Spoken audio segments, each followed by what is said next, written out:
Today, once again, we step behind enemy lines as we're going to analyze the New York Football Fighting Giants franchise and the afterglow of the draft that just took place. And they did pretty well for themselves, and but they did have a third place finish, ending up 6-11 in the NFC East.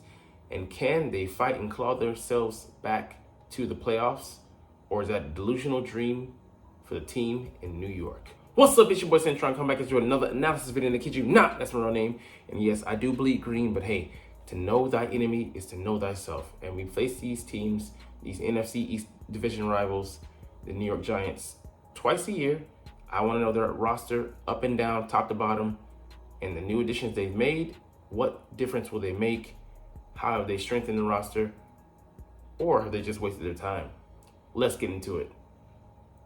So going into the draft, they needed wide receiver, cornerback, running back, and quarterback. And they addressed every one of these positions except for quarterback. They did add Drew Lock before the draft, but he's a number 2.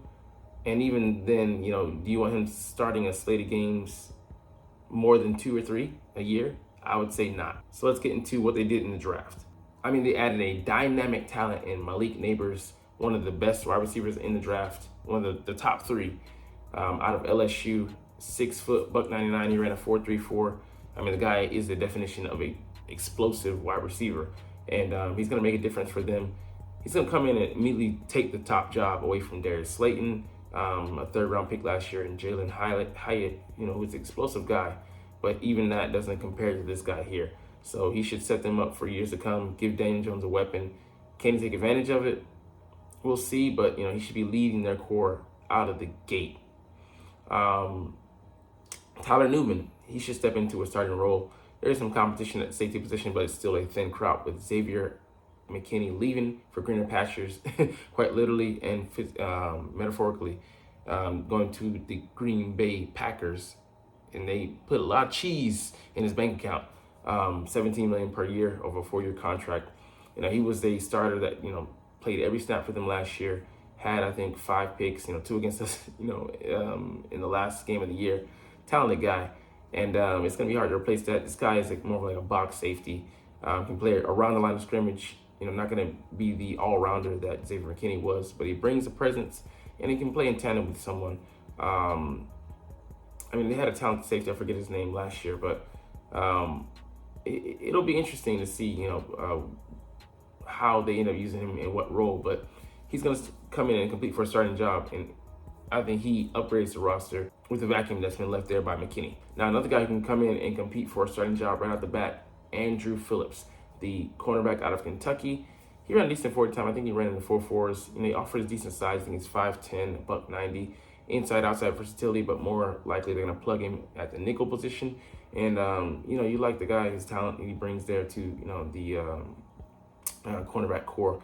And him pairing up with Deonte Banks, giving them, a decent amount of size there. Deonte himself, $190, 6-foot corner. And they have to find, another guy. I think the 3rd-round pick last year could come in and compete for the starting position. But, it's kind of who's who at cornerback after they let go of, I forget the former return guy by way of the Titans. He came there a couple of years ago. But, he wasn't really suitable starting material. So we'll see what shakes out there at corner. But, outside of, Deonte and Andrew, they're going to maybe have a rough go of it at the cornerback 2 spot. But Andrew's not going to have a problem really competing as a rookie. Another guy who could be a future starter down the line, Theo Johnson out of Penn State. I thought he would have been the 3rd-round pick. But, 4th round is also kind of where you had him slotted in, maybe even 5th round. But, they didn't let him slide too long. He should be the number 2 guy, but that's contingent on Darren Waller. We don't know where his head is right now, whether he's going to retire, hang the cleats up, or he's going to play another year. But, the fact that he's on the fence is the reason that the Giants went ahead and pulled the trigger on this pick. And he's a talented guy. He's athletic, can block, ran a 4.6. I think he's like 6'5", 240, 250 range.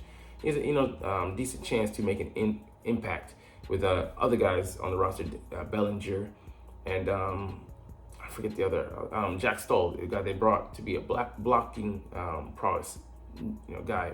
But Theo can be that dual threat and more likely being slated for a future starter's role there in New York. Now Tyrone Tracy, he's a running back who used to be a receiver, so he can bring a lot by way of being a third down back for them. But Eric Gray, forget the other guy's name, who Gary Brightwell, who gave them some starts last year. He can be explosive in short bursts.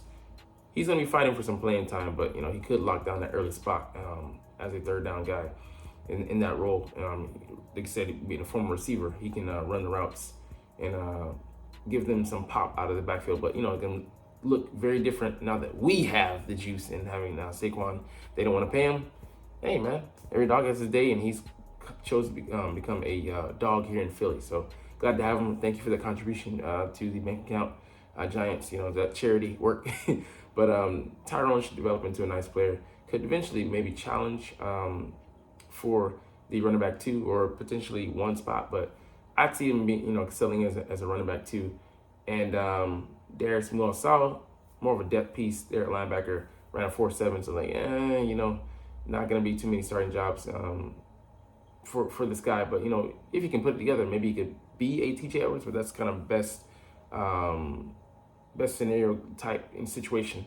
But it gives him some depth there, kind of behind Bobby Okereke as a third or fourth guy. So we'll see. When they're quietly deep at middle linebacker, but it's a drop off from the starter Bobby. But I see them coming out here with this 1, 2, 3. With slot corner being a nickel corner being a starting position these days. 4, potentially 5, but that'd be a stretch. Starters, so a very solid draft. They didn't make any trades, anything like that. So, they did. But I don't know if that was before or after the draft, but they didn't have a lot of movement. So they were more happy to be static, sit in position, and just draft a guy that came fell to them. But is that an indictment on their GM and kind of lack of moves and such? They should have maybe been willing to trade down more. Maybe they wouldn't have gotten Neighbors, but they could have gotten maybe Rome or Dunze, who dropped to the Chicago Bears at number 9.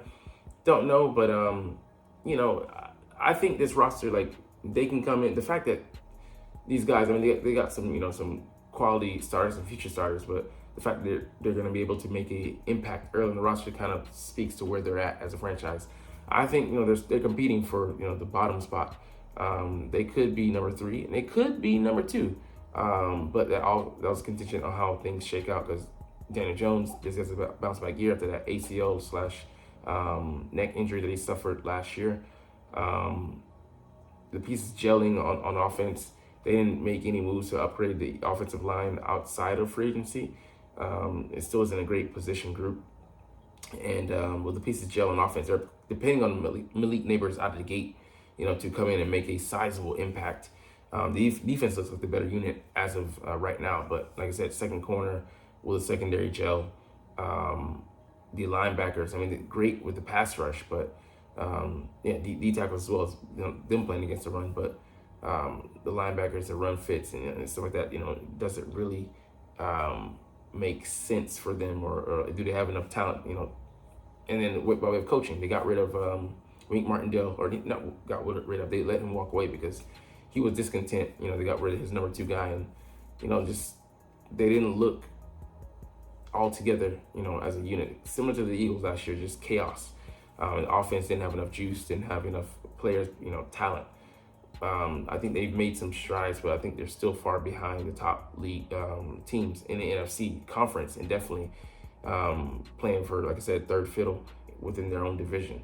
Hey, I'm happy to see it. Happy to see them struggle as a franchise, but yeah, man. Like I said, they brought in some new blood that's gonna make a difference. How much? I don't know. But anyways, we're gonna move on to our last thing and talk about the freaking Eagles. So this is the Eagles channels, but like I said, we're just doing assessment here. The Eagles remaining holes to fill post-draft and who can fill them. So there's not too many, because this is one of the best rosters, top 10 at the very least, and could be top 5. But we have to see, because stamping this roster with a grade before we see them in training camp, before we see them and play. And hey, we got all the way to 10-1 last year. Before we let the season actually play out, it would be a dumb move in hindsight, being 2020 and all. But yeah, there's not too many. This one's kind of tricky at safety because I have Cooper DeJean filling one of the spots there with the depth, but that's a projection right now. Don't know where he's going to slot in, but he could be a safety. I'd like to believe they're going to let him, of course, test himself out at corner, but we have so many corners. I think what he said, like 14 on the books as it is now, but I would say like 7 guys. We're going to be deep this year. We probably keep around 7. We could keep 8, but that'd be pushing it. 1 or 2 of those guys are still going to go in the practice squad, and it just DBs period. We have so many to sort out things. So he's going to be part of that solution, not part of the problem, and bringing levity there to the position. But Reed Blankenship, Chauncey Gardner, Sidney Brown, he's on the mend, so that kind of throws a wrench in the monkey wrench in the plans. And we'll see how that shakes out, because how much can we depend on him, because he won't be ready until maybe just until the season starts, or be on the PUP list to start the season. But one of these names, Justin Simmons, Eddie Jackson, Quandre Diggs, Micah Hyde, Marcus May, Jaron Kearse, out of those names, I like Justin Simmons. I like Quandre Diggs, the third, and then Marcus May, and then these guys are just kind of like whatever. But out of that, I would say the most would make sense for us would be Marcus May. And, he's had some, he got cut for a reason. These guys are free agents for a reason. Justin Simmons, the age, and then, his likely salary demands. That's why I wouldn't have him slotted here, but maybe, he's had time to come back down to earth as far as like his expectations. We'll see, but who knows? But I would say Marcus May would make the most sense. And then I would say Quandre Diggs, but his fit as well. Don't know how much he has left as far as being a quality starter. And they gave Seattle, a couple good years, but where is he? All right, linebacker, most definitely, because this, even with guys we have right now, it just looks shaky. Yeah, we have all undersized linebackers: Devin White, Kobe Dean, and Jeremiah Trotter, we just brought in, who's could be the number 3 to 4 guy, but Oren Burks would have something to say about that. But he's also a depth piece. You saw him in the Super Bowl. Not the greatest guy you want out there in starting, but I think he could, in a pinch, fill in for a couple of games. I would say at the most you want him filling in for like 5 to 7 games. Any more than that, he's probably gonna get exposed. But Ben Van Sumeren not ready right now. Brandon Smith, special teams player. So the most likely is bringing back Zach Cunningham, I would say. But us making a move for a premium guy at this point, we'd have to give up something. And then the guys that do get cut, there's a reason why they're out there on the market once again. Defensive tackle, I think we're most likely set with Jalen Carter, Jordan Davis, Milton Williams, Marlon Moro Jomo. I'd like to see Gabe Hall grab that 6th spot, but PJ Musford might have something to say about that, and he's most likely a backup to Jordan Davis. So I'd like to see him make the roster as that. But see what also maybe he can do as a regular D tackle. But Thomas Booker, not really booking him in there for much. And like I said, Gabe Hall might just be too raw this year. So those are the guys we have on the roster that could be competing for. These are great problems to have. These are rich people problems. Anyways, we're going to get up out of here on that note. But hey, I love talking about the Eagles and assessing our enemies through these freaking binoculars. And I love making these videos. So we're going to chunk the deuces officially. But as always, it's Fly Eagles Fly, and let's motherfucking go. Like, comment, share, subscribe.